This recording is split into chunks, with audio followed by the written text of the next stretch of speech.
SICA es un grupo heterogéneo de manifestaciones de la enfermedad coronaria cuya principal característica es la isquemia cardíaca aguda. La isquemia se refiere cuando hay un pobre irrigamiento del flujo de sangre. Antes de empezar, quiero decir que este video solo es un resumen. No voy a profundizar tanto en este tema, pero daré los datos más generales de esta fisiopatología. Bueno, seguimos. Existen tres tipos de manifestaciones más frecuentes en el Zika.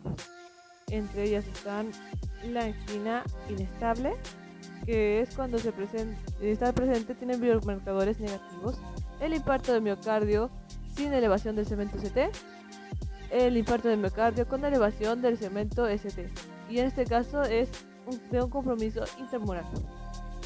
Va a estar en las arterias intermurales. Bueno, los factores de riesgo para el Zika se dividen en dos, modificables y no modificables. Los modificables tienen que ver mucho con el estilo de vida, como el tabaquismo, la obesidad, el sedentarismo. Estos malos hábitos llevarían a poder desarrollar enfermedades como la hipertensión arterial, la diabetes tipo 2, la dislipidemia. Y en la parte de los no modificables vendrían a ser todos los factores hereditarios, los antecedentes familiares, como puede ser la edad avanzada, de la historia familiar con dolor torácico, enfermedades coronarias isquémicas o de accidentes cerebrovasculares. En este caso, no podría modificarse ya que esto ya viene codificado en los genes del ser humano. Y bueno, pasamos al infarto de miocardio, que es una de las manifestaciones del Zika. ¿Cómo se ve un infarto de miocardio cuando el paciente llega a clínica?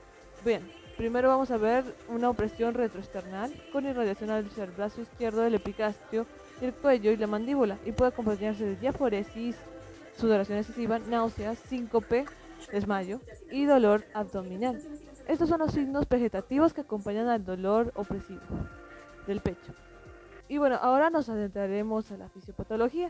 La principal causa de por qué se produce el infarto de miocardio es por la ruptura de la placa coronaria arteriosclerótica, lo que causa una trombosis coronaria y reducción brusca y crítica del flujo sanguíneo coronario, como se ve en la primera imagen. Y ahora hablaremos hablamos de esta placa. Existen dos tipos de ella, la vulnerable y la estable. Y bueno, ¿cómo se forma una placa arteromatosa? Recordemos que es un proceso inflamatorio y sigue los siguientes pasos, unos pasos muy largos, así que necesitamos atender mucho a esta parte.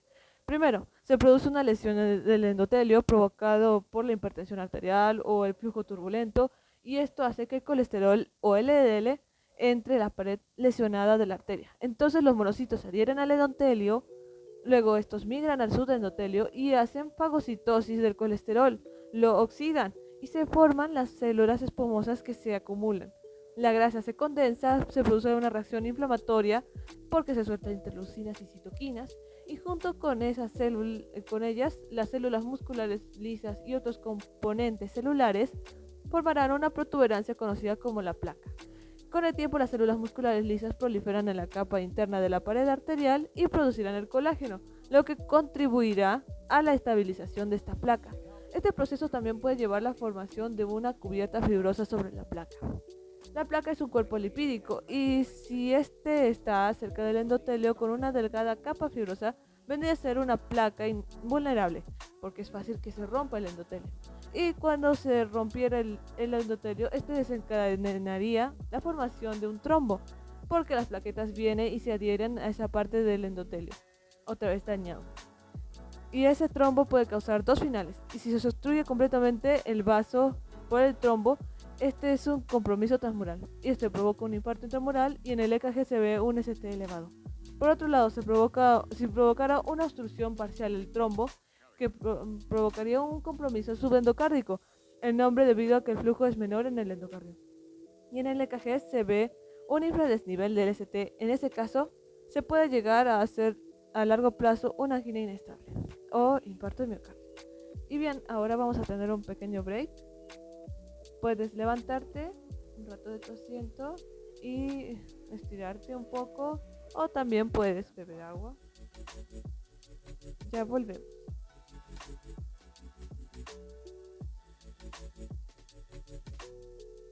Bien, ¿qué tipo de lesiones ocurre en el corazón cuando la sangre no llega a tiempo?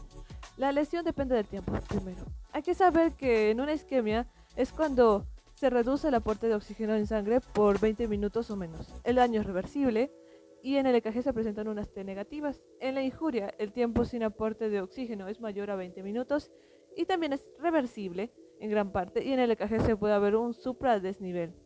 En la necrosis es cuando la reducción del oxígeno es más de 2 horas o 3 y es irreversible. En el EKG se ve una onda Q amplia y su voltaje le queda grande permanentemente, dejándonos así un rastro de que ese tejido estuvo mucho tiempo sin oxígeno y que ahora sus células están muertas en esa parte.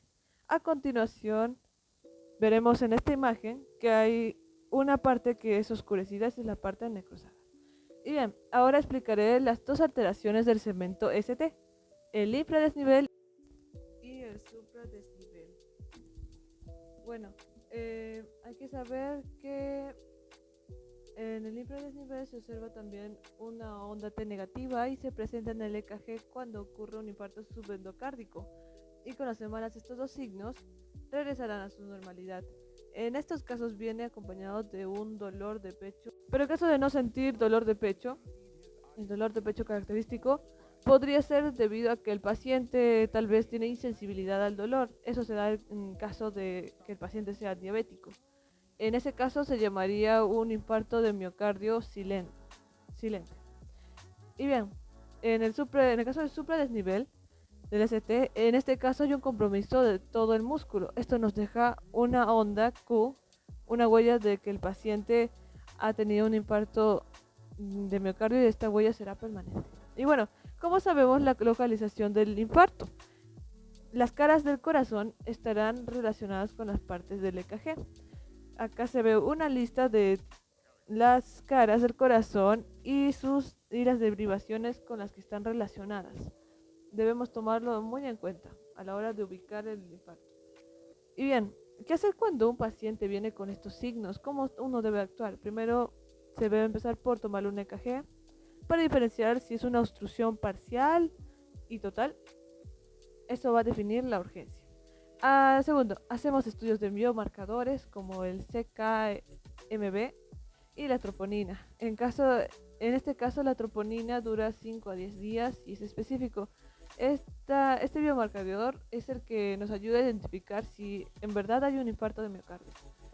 En resumen, ¿cómo identificar un infarto de miocardio? A través del dolor torácico característico que va a venir el paciente trayendo, a través de los cambios en el EKG, si vemos un infra o supra desnivel del ST, y a través de los biomarcadores positivos, en especial la troponina. La troponina tiene que estar positiva. Si los biomarcadores fueran negativos, sería una angina inestable. Y bien, el Zika tiene otras etiologías que no sean la placa arteriosclerótica. O sea, hay infartos con varias complicaciones, como podemos ver acá, la arteritis, traumatismo, disección, tromboembolia, entre otras. Y bueno, más abajo no tenemos que olvidar que existen otras causas de dolor torácico también. No todo es síndrome coronario agudo. Allí vemos de que otras causas podrían ser pericarditis aguda, estenosis aórtica, entre otras. Muchas gracias por ver este video. Estaré subiendo resúmenes de mis clases en la carrera de medicina algunas veces. Tal vez suba del sistema nervioso o de microbiología. Nos vemos.